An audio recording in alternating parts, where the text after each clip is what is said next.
শুধুমাত্র পতিতালয়ে যে নিজেদের মনোবৃত্তি পূরণ করে, এরা নারীর হায়েজ অবস্থায় আছে নাকি না আছে ওদিকে নজর দেয় না।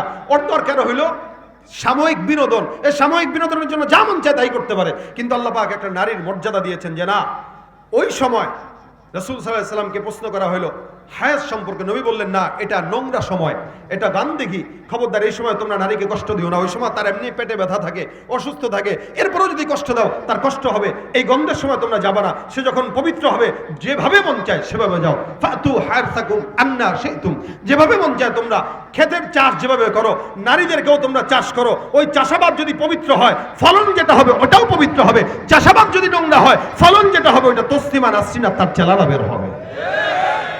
এই জন্য আল্লাহ পাক সহবাসের মাধ্যমেও নারীকে অধিকার দিয়েছেন। এই সমস্ত অধিকার নারীর জন্য কি সম্মানের না অপমানের?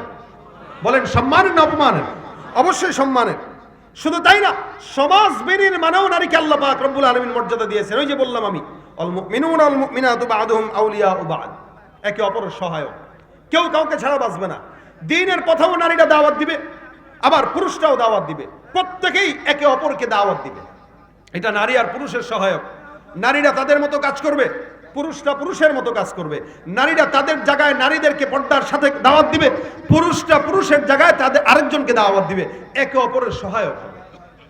ভাইরা আমার, সমাজ, আমাদের সমাজ এই যে নারীকে এত সম্মান দিল ইসলাম আর কোরআন, আজকে যারা সমান অধিকারের স্লোগান দেয় তারা এই কথাগুলো বলে না, বলে ভিন্নটা, উল্টাটা বলে। যেটা বললে সমাজে ধর্ষণ বাড়ে, সেঞ্চুরি বাড়ে, এগুলো বলে।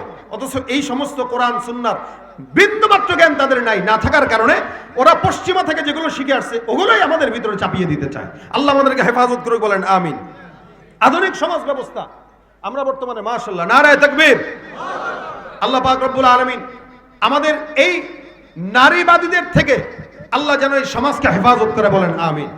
আজকে বর্তমানে যারাই নারী সংস্কারের স্লোগান দিচ্ছে, আমরা বলি সংস্কার অবশ্যই করতে হবে, তবে বেশ্যাদেরকে পর্দার ভিতরে রেখে সংস্কার করতে হবে। যারা বেশ্যাগিরি করতেছে ওদেরকে ধরে ধরে সরকারি চাকরি দেন, পর্দার মাধ্যমে চাকরি দেন, ওই চাকরির মাধ্যমে সংস্কার করতে হবে।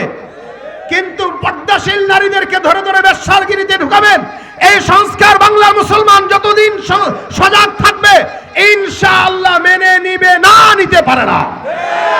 আল্লাহ পাক আমাদেরকে, আমাদের মা বোনদেরকে পর্দার বিধান মেনে চলার তৌফিক দান করুক এবং তাদের ওই কালো থাবা থেকে আমাদের সকলকে হেফাজত করুক। জোরে বলেন আমিন। নাস্তিকতা নিপাত যাক, দিন ইসলাম জিন্দাবাদ, কোটি প্রাণে একই আওয়াজ। খোদাদ্রোহী ছাড় পাবে না, এই বাংলায় ঠাই হবে না, মুসলমানরা জেগেছে আজ। জোর কদমে সামনে চলো, বজ্র কণ্ঠে আওয়াজ তুলো, সবাই মিলে একই তালে দাও না স্লোগান, নারায়ে তাকবীর, নারায়ে তাকবীর,